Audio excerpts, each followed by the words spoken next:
नमस्कार, आप देख रहे हैं देश न्यूज। मैं हूं आपके साथ सूरज पाठक। हमारे खास कार्यक्रम डिबेट में आपका स्वागत है। डिबेट में आज हम बात करने वाले हैं कि महारथियों का मुकाबला। दरअसल मध्य प्रदेश में तीसरे चरण के मतदान की तैयारियां लगभग पूर्णता की ओर हैं। सभी राजनीतिक दल अपनी अपनी तैयारी में जुटे हुए हैं और तीसरे चरण में मध्य प्रदेश की 9 सीटों पर मतदान होगा, जहां तीसरे चरण में विदिशा लोकसभा सीट, राजगढ़ लोकसभा सीट, बैतूल, सागर, गुना लोकसभा सीट और मुरैना सीट के साथ ही साथ आपको बता दूं कि भिंड और भोपाल सीट पर भी मतदान होगा।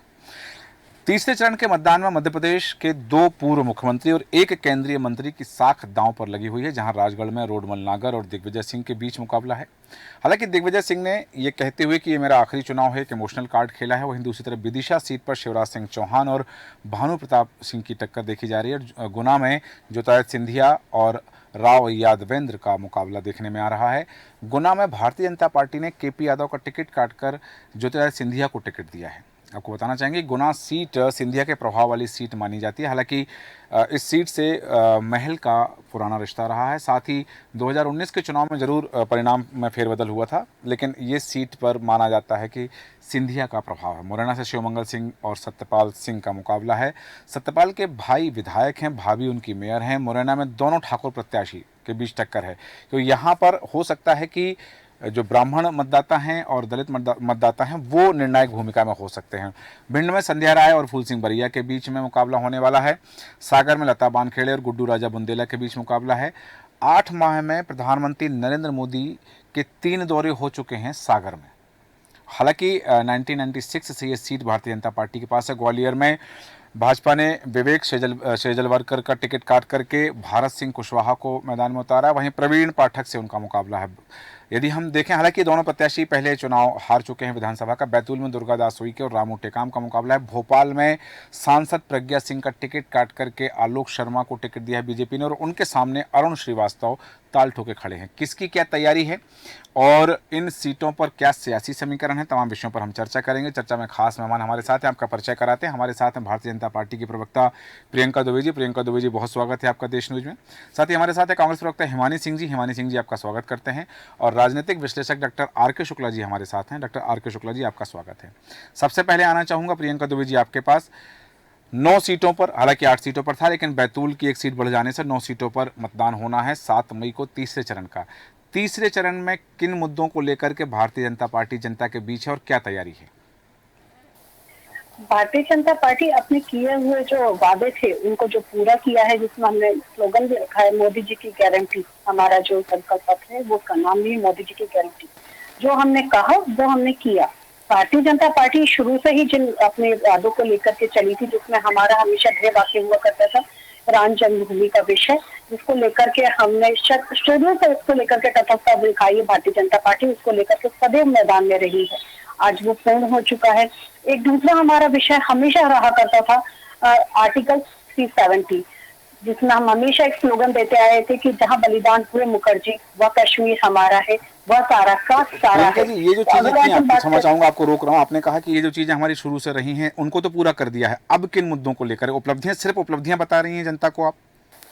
जी, उपलब्धियां ही हमारी जो हमने कहा, जिसमें अगर हम बात करते हैं आज जनता के जिन मुद्दों को लेकर या जिन परेशानियों को लेकर के सदैव परेशान रहते थे, उसको लेकर जो हमने पूरा किया है। अगर आज हम बात करते हैं आयुष्मान योजना को लेकर के, जन जन तक जब इलाज का फायदा गरीब तक पहुंचता है तो आप उससे पूछिए कि वो किस प्रकार से अपने आप को महसूस करता है। आज अगर प्रधानमंत्री आवास में जिसमें करोड़ों लोग लाभार्थी हैं, उन लाभार्थी को नमन करने के माध्यम से हम लोग उनके बीच में पहुंचे। लाभार्थी जो अभियान था, संपर्क अभियान, उसके माध्यम से उनसे संपर्क स्थापित किया। गांव चलो अभियान के चलते जो गांव तक किसान मुस्कुराता हुआ नजर आता है, उसको लेकर के हम विकास की दर को लेकर के बात करते हैं। अगर हम बात करते हैं मध्य प्रदेश की, भी तो जो सुचारू राज्य की तौर पर मध्य प्रदेश में सड़कों का जाल बिछा हुआ है, पानी की सुविधाएं उपलब्ध है, या अगर हम बात करें महिला की इलाज को लेकर के जो शौचालय का कॉन्सेप्ट लेकर के माननीय मोदी जी लेकर के आए, और इन सब विषयों को अगर हम छोड़ भी दें, इसके अलावा जो मोदी जी ने स्वच्छता अभियान के माध्यम से भारत के जन तक का जो जागरण किया और कोरोना जैसे कठिन समय में भी जब हमारे प्रधानमंत्री हमारे साथ कंधे से कंधे मिला करके खड़े रहते हैं तो जनता के अंदर एक विश्वास उत्पन्न होता है, जिसके कारण आज भारत एक स्थायी सरकार के कारण और जनता के विश्वास के कारण आज 5वीं अर्थव्यवस्था बन करके उभरा है। तो ये जो हमारे मुद्दे हैं इन्हीं को लेकर के हम जनता के बीच में उपस्थित हैं और संपर्क लगातार बनाए रखे हुए हैं। इसके अलावा भी जब हमने संकल्प पत्र तैयार किया है तो वो जन आकांक्षाओं को ध्यान में रखते हुए उनके सुझावों को साथ में लेते हुए हमने उस संकल्प पत्र को तैयार किया है, जिसके कारण जनता हमसे सदैव संवाद करती रहती है। उसके परिणाम हमने विधानसभा में भी देखे और लोकसभा में भी हमें उम्मीद है कि हम 29 की 29 सीटों से विजय प्राप्त करेंगे। चलिए ठीक है, वापस आता हूँ आपके पास में। जैसा प्रियंका जी ने कहा, हिमानी सिंह जी आपके पास आना चाह रहा हूँ, वो उन्हीं की बात लेकर के उन्होंने कहा कि हमारी उपलब्धियां हैं, हमने जो जो कहा है किया है, और देश में आयुष्मान योजना की उन्होंने उल्लेख किया है, प्रधानमंत्री आवास का उन्होंने उल्लेख किया कि इन योजना के जो लाभार्थी हैं वो उनके मतदाता हैं, उनके बीच जा रहे हैं और वो उनको याद दिलाया जा रहा है कि आपने सरकार से लाभ लिया है तो आपको सरकार के पक्ष में वोट करना है। आपके पास क्या है? वैसे तो जैसे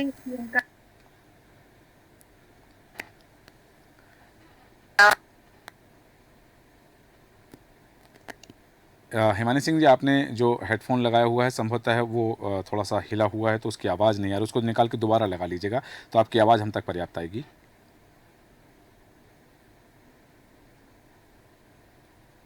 आ रही है? जी हाँ, बोलिए। हाँ, तो इन्होंने महंगाई, बेरोजगारी, इन मुद्दों पर फोकस ही नहीं किया है। तो सबसे महत्वपूर्ण मुद्दे अभी ये भारतवर्ष के हो चुके हैं, तो और किसी विषय में बात करने की ज्यादा प्रासंगिकता इसलिए नहीं होती कि अगर घर में बच्चा बेरोजगार है तो कहीं कश्मीर घूमने जाने आ रहा हूं प्रियंका जी, आ रहा हूं आपके पास जी, कोई लाभ किसी को समझ में नहीं आती। दूसरी जो कोरोना समय का इन्होंने जिक्र किया कि प्रधानमंत्री जी, बिल्कुल ऐसा नहीं है। कोरोना समय का भी हाल ही में मामला सभी न्यूज चैनल्स पर हाईलाइट हो रहा है। जिन जिन लोगों को कोविशील्ड वैक्सीन लगाई गई थी उनमें ब्लड के सिक्के जमने की स्थिति होगी और हार्ट अटैक का खतरा उन लोगों को ज्यादा है। और आप सबने देखा, तो ये चीजें कहीं ना कहीं असर करती हैं कि आपने जनता को किस तरह से कोविड के समय पे भी किस तरह लोग मर रहे थे ऑक्सीजन की कमी से। और अगर हम मध्य प्रदेश की बात करें तो यहाँ पे जितनी अव्यवस्था फैली हुई थी, खुद मंत्री रेमडेसिविर इंजेक्शन बेच रहे थे, तो वो सब भी जनता भूली नहीं है। कोरोना समय में जो चीजें हुई, जिस तरह से लोगों को भटकना पड़ा ऑक्सीजन के लिए, अपनों को मरते हुए देखा कोविड के समय पे। नहीं, हिमानी जी, जैसा प्रियंका जी ने कहा कि वो अपनी उपलब्धियां लेकर के, उनकी जो उपलब्धियां हैं पिछले 10 वर्षों की, वो लेकर के जनता के बीच हैं। आप क्या उनकी खामियां लेकर जा रही हैं या अपनी खूबियां लेकर जा रही हैं?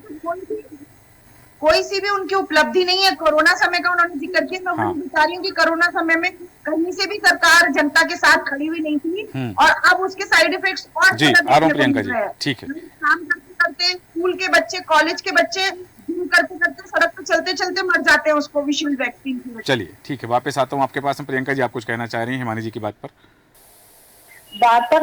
महंगाई के ऊपर छाती पीटने वाली कांग्रेस 2014 में जब 10% महंगाई दर थी मनमोहन सिंह जी की सरकार के सामने, उस चीज को भी जनता ने बहुत ध्यान से देखा है। और आज कोविड जैसे वैश्विक समस्या के बावजूद भी 6% से भी जब कम महंगाई की दर है, इसको भी जनता एनालिसिस करना जानती है।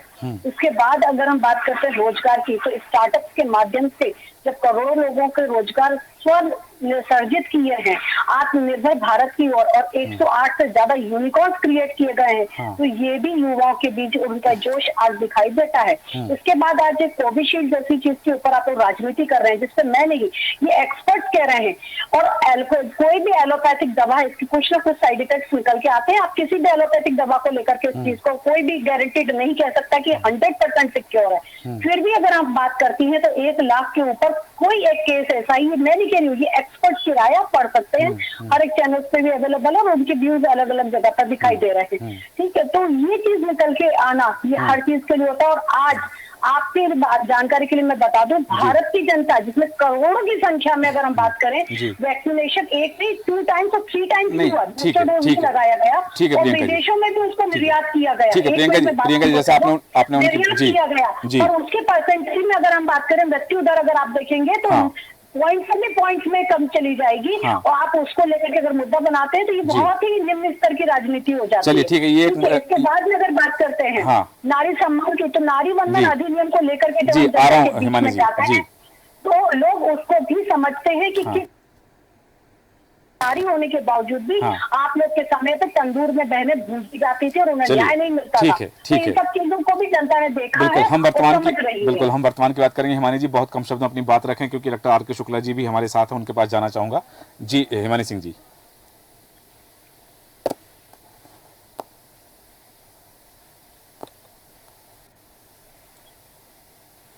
अब कितने 110 लीटर मिलता है। जो गैस का सिलेंडर कांग्रेस की सरकार में 2014 में जब उनकी नेता सड़कों पर बैठ जाती थी तब 750 रुपए का मिलता था, 1100 रुपए का मिलता है। तो ये महंगाई के प्रतिशत के आंकड़े में आने वाली उनको नोट जाते हुए दिखते हैं अपने, और उनको अपने महीने का बजट बिगड़ता हुआ दिखता है। ठीक है। और रही बात इसकी राजनीति की, कुएं से गिरे, इधर कुआं उधर खाई, हाँ। आपने कोविड की वैक्सीन लगाई और अब हार्ट अटैक से मर जाओ और उसको तो कोई सवाल ना पूछे, कोई राजनीति ना करे। हमने लगाई तो उसके बाद अब लोग पढ़ रहे हैं, लोगों के जवान बच्चे खड़े पढ़ रहे हैं, तो अब इसको जवाब तो देना पड़ेगा। ठीक है। होंगे कि हमने ठीक है, प्रियंका जी वापस आऊंगा आपके पास। ठीक है, अगर मैं कैसी भी वैक्सीन ठीक है हिमानी जी, हिमानी जी, हिमानी सिंह जी, लोगों को मरने के लिए छोड़ दिया। ठीक है हिमानी सिंह जी, आपने जो बात कही वो बात लेकर जाऊंगा। हालांकि प्रियंका जी कुछ कहना चाहिए, लेकिन डॉक्टर आर के शुक्ला जी अभी आपके पास आना चाहूंगा। बात हो रही है मध्य प्रदेश की 9 लोकसभा सीटों पर तीसरे चरण में मतदान होना है। सभी राजनीतिक दल, जैसा कि अभी प्रियंका जी ने बताया कि हमारी जो उपलब्धियां हैं, हमारे जो हितग्राही हैं, जो लाभार्थी हैं, वो उन तक अपनी बात पहुंचाई जा रही है। दूसरी तरफ जहां हिमानी सिंह जी का कहना है कि बेरोजगारी महंगाई के मुद्दे पर जनता के बीच हम जा रहे हैं, और जैसा उन्होंने अपने वक्तव्य में पहले कहा कि इनकी कोई उपलब्धि ही नहीं है। मैं आपसे जानना चाहूँगा कि 9 लोकसभा सीटों के समीकरण। देखिए, लोकसभा चुनाव में अगर हम स्पेशली मध्य प्रदेश के संदर्भ में बात करें जी, तो मुझे लगता है कि इस पूरे चुनाव में किसी भी पार्टी का कोई भी मुद्दा ऐसा कोई ज्यादा प्रभावशील नहीं है। कहने का मतलब ये चुनाव मुद्दा विहीन चुनाव है। हाँ। इसमें किसी भी पार्टी ने कोई भी विशेष मुद्दे को लेकर जनता के बीच में नहीं गई है। अब चूंकि फर्स्ट राउंड और सेकंड राउंड में जो वोट प्रतिशत कम हुआ है, हाँ। वो दोनों ही पार्टियों को चिंता का विषय है। मेरा मानना है कि इस पूरे लोकसभा चुनाव को हम 3 तरीके से देख सकते हैं। पहला आता है बीजेपी के संदर्भ में, दूसरा आता है कांग्रेस के परिप्रेक्ष्य में, और सबसे महत्वपूर्ण जो इस चुनाव का मुख्य जो किरदार होते हैं वो है मतदाता की नजर में। चूंकि किसी भी पार्टी की तरफ से कोई प्रमुख राष्ट्रीय मुद्दे नहीं हैं, इस कारण से जो प्रदेश का मतदाता है या इन आने वाले 9 लोकसभा क्षेत्र के मतदाताओं में एक उदासीनता का माहौल बना हुआ है, और ये फर्स्ट और सेकंड राउंड के चुनाव में सिद्ध भी हो चुका है कि वोट प्रतिशत गिर रहा है। अब ऐसा क्यों हो रहा? अगर हम भारतीय जनता पार्टी के परिप्रेक्ष्य में बात करें जी, तो मुझे लगता है कि जो विधानसभा चुनाव के बाद भारतीय जनता पार्टी की ने एक टोली का शायद गठन किया है कि जिसमें उनका उद्देश्य है कांग्रेसियों को अपने साथ में मिलाना या भारतीय जनता पार्टी में शामिल कराना। ज्वाइनिंग टोली बनाई गई है। उसका प्रमुख जो निकल के आ रहा नतीजा कि जो भारतीय जनता पार्टी का कोर कार्यकर्ता था, हाँ। या कट्टर कार्यकर्ता था, हाँ। वो कहीं न कहीं अपने आप को असहज महसूस कर रहा है, क्योंकि जो कांग्रेस से नेता आ रहे हैं निश्चित रूप से उनको कहीं न कहीं प्रत्यक्ष या अप्रत्यक्ष रूप से कमिटमेंट किया जा रहा है कि हम आपको आगामी जगह कहीं न कहीं सेट करेंगे या विधानसभा का टिकट देंगे। लेकिन शुक्ला जी, यहाँ एक बात है कि ये जो 9 सीटें हैं, 9 सीटों में 2 पूर्व मुख्यमंत्री और 1 केंद्रीय मंत्री की साख दांव पर लगी हुई है, और उन सीटों पर टक्कर भी देखी जा रही है, मुकाबला देखा जा रहा है। जहाँ हम बात करें राजगढ़ की, तो वहाँ रोडमल नागर और दिग्विजय सिंह के बीच टक्कर है। जोताई सिंधिया की जो सीट है वो केंद्रीय मंत्री हैं, पूर्व मुख्यमंत्री शिवराज सिंह चौहान की जो सीट है, यहाँ का यदि हम देखते हैं तो इनकी साख दांव पर लगी है। बड़े नाम है प्रदेश के। देखिए, अगर हम इन तीनों ही लोकसभा क्षेत्रों के बारे में सिंगल चर्चा करें, तो जो इन्हें पहली सीट आती है विदिशा की, वहां से इन्हें शिवराज सिंह चौहान चुनाव में मैदान में हैं, और उनके विपक्ष में खड़े हैं प्रताप भानु शर्मा, जो काफी समय से शायद प्रत्यक्ष राजनीति से दूर थे, लेकिन पूर्व सीएम होने के नाते और वो उनका क्षेत्र भी है, हाँ। वहां से वो सतत संपर्क में बने रहे हैं। तो मुझे नहीं लगता कि इन्हें विदिशा की सीट निकालने में भारतीय जनता पार्टी की कोई विशेष ठीक है कठिनाई का सामना करना पड़ेगा। राजगढ़ की स्थिति? राजगढ़ में निश्चित रूप से इस बार फाइट है, संघर्ष है, क्योंकि दिग्विजय सिंह ने एक जो है ना भावनात्मक मुद्दा भी उठा दिया है कि ये मेरी जिंदगी का आखिरी चुनाव है। हाँ। तो स्वाभाविक है जो पुराने लोग होते हैं ये या जो उनकी हम उम्र के लोग हैं, हाँ। उनका कहीं न कहीं झुकाव आएगा। दूसरी तरफ जो उनके विरोध में खड़े हुए हैं रोडमल जी नांगर, हाँ।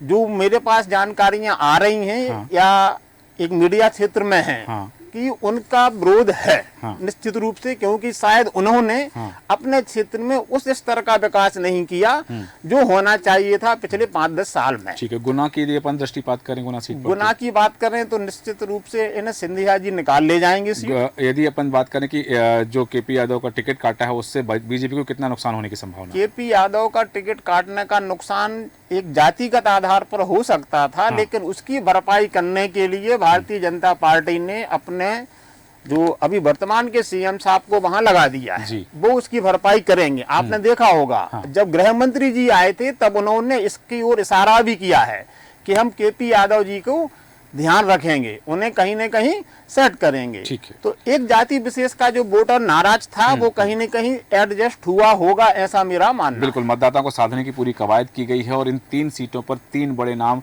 जैसे कि ज्योतिरादित्य सिंधिया, शिवराज सिंह चौहान और दिग्विजय सिंह, ये इनकी साख दांव पर लगे। बाकी सीटों पर भी हम चर्चा करेंगे। प्रियंका जी, आप कुछ कहना चाह रहे थे, अपनी बात रखें। और मेरा सवाल ये है कि क्या जिस तरह से हमने देखा कि टिकट काटा गया कई जगह पर, उसको लेकर कि तमाम चीज़ें नहीं, भारतीय जनता पार्टी का जो कार्यकर्ता है पार्टी के प्रति समर्पित है, लेकिन जनता के प्रति समर्पण क्या भारतीय जनता पार्टी दिखा पाई है?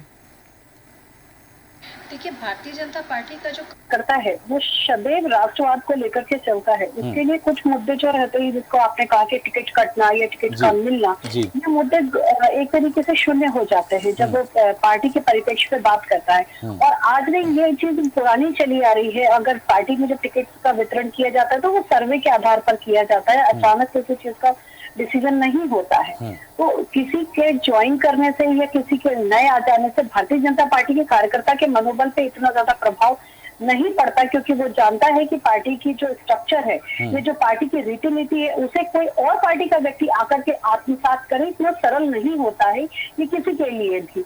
तो पार्टी का जो पार्टी का कार्यकर्ता है वो तटस्थ होकर के कार्य कर रहा है। जनता के प्रति समर्पण आप दिखा पाई हैं?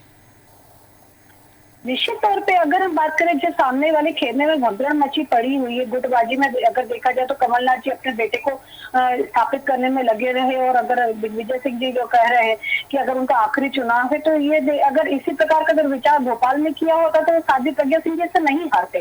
तो जनता ये सारी चीजों को समझ चुकी है कि कौन भावनात्मक तौर पर उनके साथ खेलता है, कौन उनको भ्रमित करता है, कौन उनको एक तरीके से भयभीत करता है, या तुष्टीकरण की राजनीति कौन करता है, और किस प्रकार से एक वर्ग विशेष को साधने के लिए बाकी वर्गों को एक तरीके से उपेक्षित करते हैं। तो जनता ने बहुत अच्छे से देखा भी, और मध्य प्रदेश की जनता ने भुगता भी है उस चीज को। तो खुद ये मेरे ही कहती, ये दिग्विजय सिंह जी के खुद के वचन थे कि अगर हम अगर विधानसभा चुनाव अगर हम हार जाते हैं तो हमें कार्यकर्ता नहीं मिलेगा। दूसरा उनका खुद का ये था कि अगर मेरे को चुनाव में, अगर विधानसभा चुनाव में तो प्रचार के लिए जहाँ लेके जाओगे वहाँ आपको खुद को ही समस्या उत्पन्न होगी और जो वोट मिलता है वो कट जाएगा। ये मेरे लिए उनके रिकॉर्डेड बयान। तो व्यक्ति खुद अपनी एनालिसिस कर चुका है कि उन्होंने किस तरीके से जुमलेबाजी जनता के साथ करी है और किस तरह से वो एक नाकारा और बंटाढार मुख्यमंत्री सिद्ध हुए थे। ये सब भोपाल सीट पर जो प्रयोग किया गया है, प्रियंका जी, मेरा कहना है कि भोपाल सीट पर जो प्रयोग किया गया है कि यहाँ पर वोटों का तुष्टीकरण की राजनीति, या फिर एक वर्ग विशेष का जो है अल्पसंख्यक वर्ग के मतदाता ज्यादा हैं, उसमें उसको कैसे मैनेज किया जाएगा? देखिए सूरज जी, इस मामले में अगर हम बात करें, आज मतदाता रियली बहुत चीजों की एनालिसिस करके वोटिंग करता है। तो आज अगर हम बात करें अल्पसंख्यक, बहुसंख्यक, आज आप कोई सी भी योजना प्रधानमंत्री जी या मुख्यमंत्री जी की उठा के देख लीजिए, किसी वर्ग विशेष के लिए नहीं है। जब उज्ज्वला के बेनिफिट्स मिलते हैं या प्रधानमंत्री आवास के बेनिफिट्स मिलते हैं, शौचालय के बेनिफिट्स मिलते हैं, वैक्सीनेशन होता है, या अगर हम बात करें एसएचजी के माध्यम से जो महिलाएं लोन उठाती हैं या अपना कार्य खुद का जो सेटअप तैयार करती हैं, छोटे जो आज लघु उद्योग तैयार किए जा रहे हैं, ये किसी वर्ग विशेष के लिए नहीं है, ये सभी के लिए, जनता के हर वर्ग को उससे लाभ मिल रहा है। तो यही चीज हमारा मुद्दा है और इसी को लेकर के हम जनता के बीच में उपलब्ध है। तो हमें निश्चित 9 सीट रही, हमें किसी भी सीट पे चिंता की जरूरत नहीं है। ठीक है, किसी भी सीट के लिए मध्य प्रदेश की पूरी 29 सीटों की बात कह चुकी हैं प्रियंका जी कि हम भारतीय जनता पार्टी वो जीतेगी। अभी जिन 9 सीटों की बात करें, हिमानी जी, जैसे मैं बात करूं राजगढ़ की बात करूं, यदि विदिशा लोकसभा सीट की, बैतूल लोकसभा सीट की यदि बात करें, भोपाल लोकसभा सीट की बात करें, तो यहाँ कांग्रेस कहाँ कितनी मजबूती से है? जी ने अभी बोला कि ये उनके इस स्टेटमेंट का मैं बहुत ज्यादा स्वागत करती हूँ कि वाकई जो कांग्रेस से भाजपा में लोग जो शामिल हो गए हैं वो उस तरह से आत्मसात नहीं कर पाएंगे। उन्होंने अपने कार्यकर्ताओं के जख्मों पर मरहम लगाने का काम किया और कहीं ना कहीं जो बीजेपी के जो अभी नव नियुक्त कार्यकर्ता हैं उनको उनकी अच्छी स्थिति दिखाने का काम किया कि उन लोगों को आत्मसात करने के लिए आप लोग तैयार नहीं है, और कहीं ना कहीं ये असंतुष्टि दिखाई दे रही है। और इसी से ये भी समझ में आ रहा है कि कांग्रेस कहीं ना कहीं कहाँ तक मजबूत है। अगर कांग्रेस मजबूत ना होती, वास्तु स्थिति जितनी ये लोग दिखा रहे हैं उसी तरह की होती, तो आपको देखिए कि इंदौर जैसा जो परसों घटनाक्रम हुआ, एक कार्यकर्ता उम्मीदवार का फॉर्म वापस करवाया गया, तो अगर कहीं जनता के दिल में ये सवाल आ रहा है कि क्या आप सामान्य रूप से चुनाव लड़कर जीतने में असक्षम थे, जो आपको इस तरह का कार्य करना पड़ा, किसी का फॉर्म वापस करवा के आप निर्विरोध चुनाव कराना चाहते थे, क्या लालवानी जी को जनता चुनने के लिए तैयार नहीं थी, भारतीय जनता पार्टी को चुनने के लिए तैयार नहीं थी, जो इस तरह की चीजें करनी पड़ी। इन्हीं सब चीजों से पता चलता है। और रही गुना सीट की बात, तो मैं ये कहूंगी गुना सीट को वाकई हम एक टक्कर की सीट मान रहे थे, वाकई हम इस पे मान रहे थे कि सिंधिया जी मजबूत में, लेकिन परसों जो प्रियदर्शनी राजे जी का एक वीडियो वायरल हुआ जिसमें वो जनता की एक महिला को कहती हुई नजर आ रही है कि ये आपका काम है, ये मेरा काम नहीं है, अपने काम खुद करना सीखो, आप लिखो और मुझे दो। तो ये उनका अभिमान था, यही उन्हें 2019 में हार का मुंह देखना पड़ा, और वो अभिमान अभी भी जनता को दिखाई दे रहा है कि उनके अंदर से, उनके परिवार में से वो अहंकार खत्म नहीं हो रहा है। तो गुना लोकसभा सीट पर भी वीडियो का और बाकी पुरानी चीजों का बहुत ज्यादा असर देखने को मिला। हिमानी सिंह जी, इन 9 सीटों में से आप कितनी सीटें जीतने की उम्मीद रखती हैं? जी हम तो यही बोलेंगे कि हम 9 की 9 सीटें जीतेंगे। नहीं, आपके प्रदेश अध्यक्ष तो कह चुके हैं कि हम पूरे प्रदेश में 12 सीटें जीत रहे हैं, फिर ये 9 पहले भी आपकी 6 हो गई, फिर 9 तो 14, वो उनसे ज्यादा सीटें जो हो गई फिर तो ये थे। सर चुनाव तो अभी जनता में घटनाक्रम चेंज हो रहे हैं। हाँ। अभी तक जैसा भी दे रहा था, जिस तरह से ये एक रिहर्सल के तौर पर 2024 का चुनाव लड़ा जा रहा है कि आगे चुनाव ना हो, जैसे इंदौर में चुनाव नहीं हो, गुजरात में। हिमानी सिंह जी, आपने कहा रिहर्सल के तौर पे, हिमानी सिंह जी आपने कहा ये रिहर्सल के तौर पर 2024 का चुनाव लड़ा जा रहा है। 2024 का चुनाव रिहर्सल के तौर पर लड़ा जा रहा है, क्योंकि हम तो सेमीफाइनल मान रहे थे विधानसभा चुनाव को कि ये 24 फाइनल है। चुनाव खत्म किया जाए तो जनता का क्या रुख रहेगा, उसकी रिहर्सल के तौर पर देखा जा रहा है। 2-4 चीजों पर इस तरह का ट्रायल किया जा रहा है कि अगर इस जगह पर चुनाव नहीं होता तो जनता का क्या रुख आएगा। हाँ। उसकी रिहर्सल की जा रही है। ठीक है, आपने कहा कि ये तमाम चीजें हैं, और इन सीटों को आपने कहा कि जैसे कि गुना सीट के लिए कहा कि वहां पहले आप मजबूत दावेदारी मान रही थी जीत के लिए। हमारे प्रदेश अध्यक्ष ने जब तक स्टेटमेंट दिया था, दिन पे दिन बदलता जा रहा है, जनता का रुख बदलता जा रहा है। ठीक है, प्रियंका जी कम शब्दों में बात रखें, फिर शुक्ला जी के पास जाना चाहूंगा।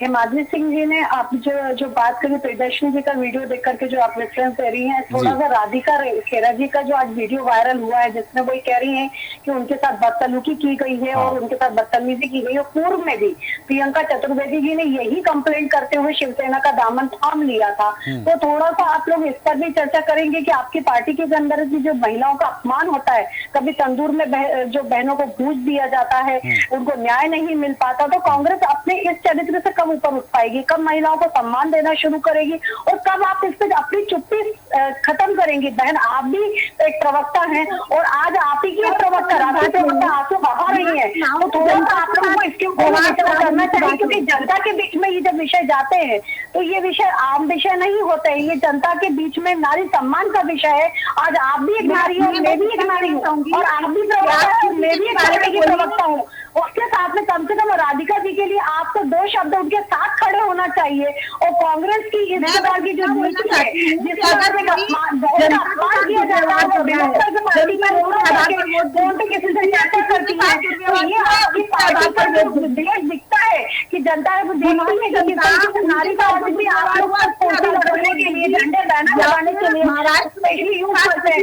आज हम नारा लड़की हूँ, लड़ सकती हूँ, और परंतु जो लड़की के ऊपर लाठीचार्ज किया जाता है तो ये विचारणीय है। तो हिमाद्री बहन इन चीजों के ऊपर भी थोड़ा सा छोड़ते हुए आपको बोलना चाहिए। ठीक है प्रियंका जी वापस आता हूँ आपके पास भी, हिमानी सिंह जी आपके पास भी आऊंगा। डॉक्टर आर के शुक्ला जी आपसे जानना चाहूंगा कि जिस तरह से हम सीटों की बात कर रहे हैं मुरैना पे, जहां शिवमंगल सिंह और सत्यपाल सिंह का मुकाबला है, सत्यपाल के जो भाई हैं विधायक हैं, उनकी भाभी मेयर हैं, और इस सीट पर दोनों राजनीतिक दलों ने जातिगत समीकरण साधने के लिए ठाकुर प्रत्याशी उतारे हैं मैदान में। और दोनों, क्योंकि यहाँ अगर ठाकुर प्रत्याशी हैं तो फिर ऐसी स्थिति में यदि ठाकुर वोट बढ़ जाते हैं तो इस सीट पर जो दलित वोटर्स हैं, ब्राह्मण वोटर्स हैं, मतदाता, वो निर्णायक की भूमिका में आ जाते हैं। इस सीट को लेकर के आपका क्या कहना है? देखिए, मुरैना लोकसभा में निश्चित रूप से कांग्रेस फाइटिंग की पोजीशन में थी, लेकिन अभी एक दिन पहले जो रामनिवास जी रावत, पूर्व मंत्री और वर्तमान विधायक, और वहाँ की जो महापौर हैं शायद शारदा सोलंकी जी, उन दोनों ही नेताओं को बीजेपी ने अपने पाले में करने के पीछे मुख्य उद्देश्य ही वहाँ का जो अभी समीकरण बन रहे थे उससे भारतीय जनता पार्टी कहीं न कहीं भयभीत थी। ठीक है। और उसको लग रहा था कि ये सीट हमारे हाथ से जा सकती है। भिंड में संध्या राय, फूल सिंह बरैया, भिंड में भी कांग्रेस की संभावनाएं थी, लेकिन जो उनके प्रत्याशी हैं फूल सिंह जी बरैया, उनका इतिहास ही उनको ले डूबेगा, क्योंकि वो इस टाइप के स्टेटमेंट या वक्तव्यों के लिए जाने जाते हैं, जिससे उनके ही क्षेत्र के या प्रदेश के या देश के भिन्न भिन्न क्षेत्रों की समस्त वर्ग समूह के मतदाता उनसे संतुष्ट नहीं है। सागर सीट पर लता बानखेड़े के सामने गुड्डू राजा बुंदेला ताल ठोक के खड़े हैं। देखिए, मेरा मानना था कि 9 लोकसभा क्षेत्रों में से 3 पे कांग्रेस फाइटिंग पोजीशन में थी, राजगढ़, भिंड, मुरैना जी। तो भिंड और मुरैना में जो परिस्थितियां थी उसका भी अपन ने डिस्कशन किया। जी, बिल्कुल। एक बचती है राजगढ़, वहां से कांग्रेस को संभावनाएं नजर आ रही हैं। कांग्रेस, चूंकि सागर का आपने नाम लिया, तो सागर बुंदेलखंडी का एक ऐसी लोकसभा क्षेत्र है जहां पंच से लेके एमपी तक 99% भाजपा के कैंडिडेट हैं। बिल्कुल। या वहाँ का जनमानस भारतीय जनता पार्टी के साथ आज भी लगा हुआ है, क्योंकि वो हिंदुत्व के मुद्दे पे और राष्ट्रीय के मुद्दे पे वहाँ पे लोकल में ज्यादा जनमानस बना हुआ। और सीटों पर भी चर्चा करनी थी, पर चूंकि समय की सीमा है तो भोपाल सीट पर आपका विश्लेषण चाहता हूँ कि जहाँ आलोक शर्मा के सामने अरुण श्रीवास्तव टक्कर दे रहे हैं। मुझसे पूछा जी।